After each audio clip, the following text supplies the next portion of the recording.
Welcome back to Yang Daily. I'll be your host, Alex Cheney, bringing you all the Yang news you need to live your life right. Sorry for the wait. It seems I went right from sort of vacation back into overwhelmed. Fortunately, the news cycle has been obligingly light, so you haven't missed much. But we do have some important stuff to cover, so buckle up and let's motor. Quick shout out to our Tier 3 patrons, Shay Meehan and Nathan Stankowski, as well as all our other patrons. You keep us all informed and engaged. If any of you out there want to join these advocates of humanity first and independent journalism, head on over to patreon.com/YangDaily. It would only take a couple of bucks a month from each listener to keep this podcast and community going and growing into the future. Now on to the news. Starting off with good green news, auto sales figures for Q4 of 2021 are now out, and they tell a profound story.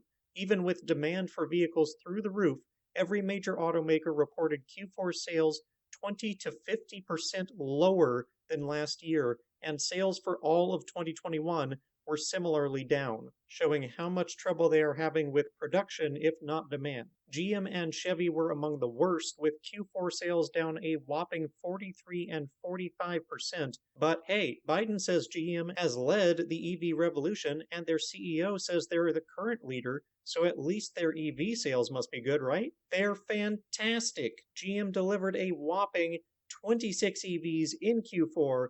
No, there's not a K at the end.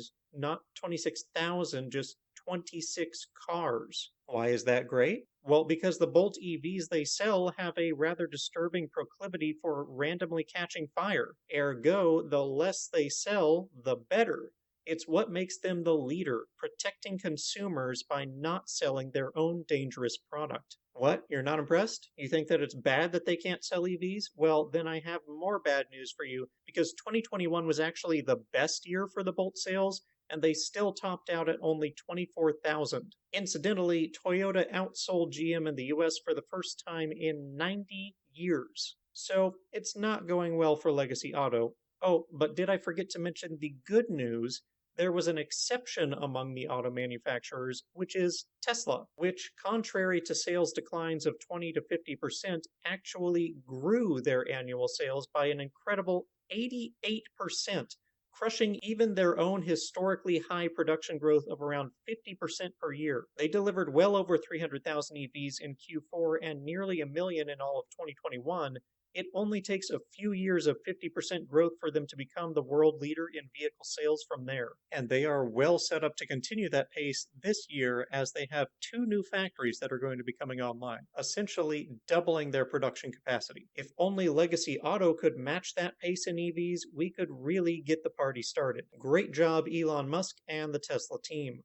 Moving on to democracy reform, California just enacted dozens of new laws for 2021, among them one that makes mail-in voting the default. Every resident in California will now be mailed a ballot without needing to sign up for it, just like other states of the future, which have had this luxury for decades, including my own home state of Washington. Polling places will still be around, but will be far more efficient, since they'll essentially just be drop-off locations for the mail ballots. On the national stage, Senate Majority Leader Chuck Schumer has promised that there will be a vote on filibuster reform by January 17th, of this year, in order to advance democracy reform legislation in the face of Republican obstruction. That would be exciting news if there were any indication that Joe Manchin and friends might vote in favor, but they seem as opposed to a functional democracy as ever, so I don't have great hopes that it will be successful. I guess it will at least force all senators to go on record as for or against, and it will spur discussion on how to change the filibuster. Forward Illustrated is a new Twitter account you might want to follow, assuming you use Twitter. They appear to be an unofficial promotional account for the Forward Party, and they're putting out some good content. I'm happy to say that the other day they tweeted about the American scorecard, which is something I'd very much like to see more of from the Forward Party itself, Andrew Yang, and Humanity Forward. It's something that Biden could do on a whim, and something that should have been done by every past president. That is, enacting the American scorecard, not tweeting. We have another bit of soft evidence which just rolled in for the benefits of the improved child tax credit. A report by state economists shows Florida in November collected $400 million more in general revenue taxes than expected, which has been going on for months. There are many factors at play here, including inflation and the general revival of spending in the economy, but the report lists the boosted CTC as one of the reasons for the extra income. Florida may or may not be your favorite state, but if it's happening there, it's happening everywhere, and that means more state funds that can be used for services like education, healthcare, or dare I say it, basic income.